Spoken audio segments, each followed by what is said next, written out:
Blackstone Audiobooks presents The Summer He Didn't Die by Jim Harrison.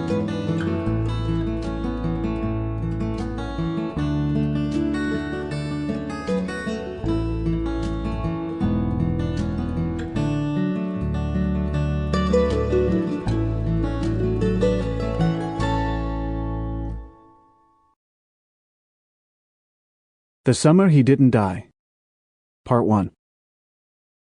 What is life?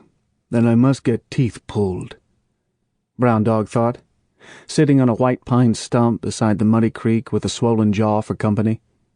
It was late April, and trout season would open in 2 days.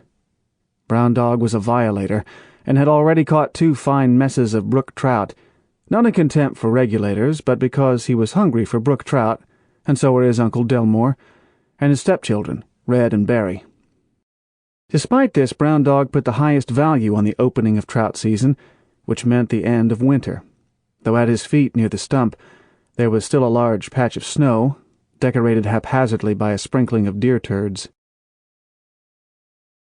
Here I sit on the upper peninsula of Michigan, 180 pounds of living meat with 3 separate teeth aching, and sending their messages of pulse, throb, and twins to each other, their secret language of pain, he thought.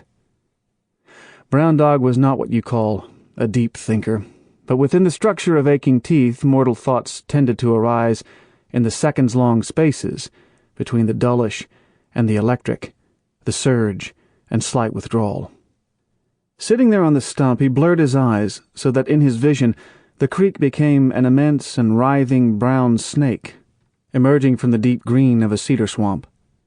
Until the autumn before, the creek had run clear, even after big rains, but the bumwads from the county road department had done a sloppy job on an upstream road culvert, and now the water was the color of an average mud puddle.